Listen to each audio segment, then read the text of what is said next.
Hello and welcome again. I'm Mark Reynolds and I'm back with Sarah Chen. And today we continue our series Saving Nora with episode 3. Sarah, when we left Nora at the end of our last episode, she had just given birth to twins, had her boy taken from her, and was seemingly left for dead by her own father. The last words she heard were her father's, "Pathetic, just like your mother," before everything went dark. Nora was certain that that's the end of her and her daughter. But as we now know, that wasn't the end of her story. Far from it. Somehow, against all odds, Nora survived. What we do know is that when Henry Smith's men returned to dispose of what they presumed would be her body, they found nothing. She had vanished. Henry made full use of her disappearance. He told everyone she had run away, calling her unstable and troubled. Over time, her absence wasn't just a loss, it became an advantage for him. So convenient that 8 years after that night, he officially announced her death to the media. Henry didn't declare Nora dead just for sympathy. He had a plan. By doing so, he easily took control of her mother's pharmaceutical empire. And it was precisely this announcement that brought Nora back into the picture. Exactly. After 8 years, Nora returned, not as a broken woman, but as Dr. Athena, a strong and confident professional, ready to confront her past. Tell us about that confrontation. It must have been incredibly tense. The mind games began the moment she entered his office. She hid her true identity, calling herself Dr. Athena. She requested a meeting about a delicate matter. Henry had no clue what was about to happen.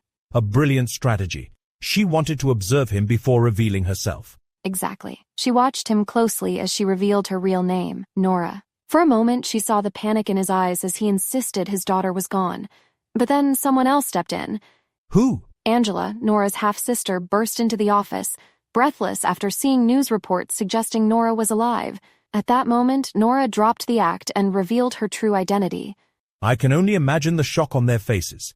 Complete disbelief. Here was the girl they thought they had erased, standing before them transformed, powerful, and clearly intent on justice. The tables had completely turned. And Nora had one burning question.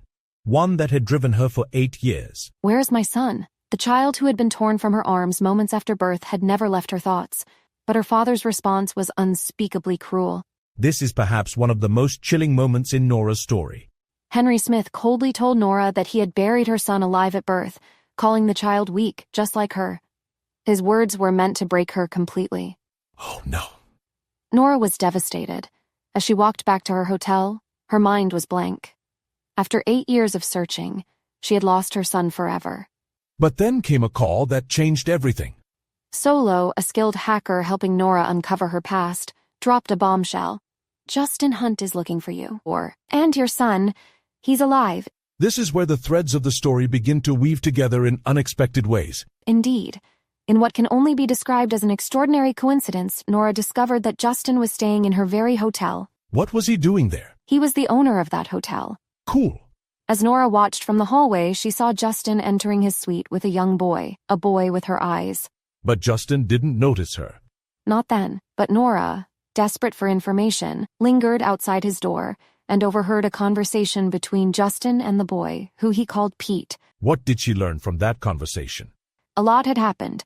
First, Pete ran away from his tutor, Mrs. Cooper, who mistreated him when Justin wasn't around. Second, she filled his head with lies, saying his mother was a witch who ruined Justin's life. And perhaps most heartbreakingly, Pete asked Justin why his mother had left them. This confirmed to Nora that Justin was raising this boy as his son, and that Pete believed his mother had abandoned him. The irony being that Nora had spent 8 years searching for a son she thought was either lost or being held somewhere by her father.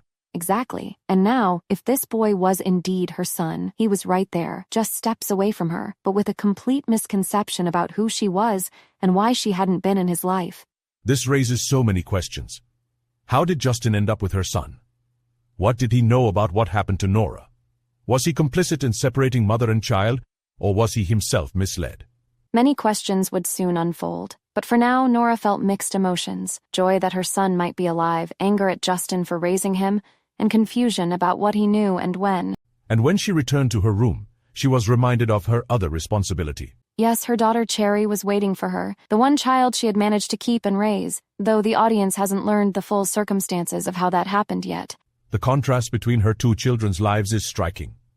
One raised knowing his mother's love, the other believing he'd been abandoned. It's a devastating reality for Nora to face. But before she could process it fully, she received another urgent call from Solo with a warning that would once again put her life in immediate danger. What was the warning? That her father and Mr. Gray had sent men to hurt her, to eliminate her permanently. They were already on their way to her hotel suite. So the revelation of her survival had triggered an immediate and lethal response. Her father couldn't let her live. She was an obstacle. If she asked questions, she might uncover his secrets about her mother, her children, and the pharmaceutical empire he had stolen. And this is where we'll leave episode 3 of Nora's story, with her and Cherry in imminent danger, with the shocking discovery that her son might be alive and living with Justin Hunt, and with more questions than answers about who has been lying to whom. It's a turning point in Nora's life. For 8 years, she mourned her lost son, but now she learns it might have been a lie. And just as she uncovers this truth, her life is in danger again. What strikes me about Nora's story at this point is how the cycle of hardship continues to follow her. Even after rebuilding her life and returning with power and purpose, she finds herself once again running from men who want to control or destroy her. Nora's case is extreme, but it highlights a reality many face.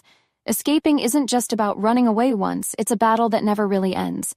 Join us next time as we discover whether Nora and Cherry escape the immediate problem to their lives, and what happens when Nora finally comes face to face with Justin Hunt after 8 years. We'll dive into the history between these two characters and find out if Justin was truly a villain in Nora's story, or just another victim of her father's schemes. That's next time on Saving Nora. I'm Mark Reynolds. And I'm Sarah Chen.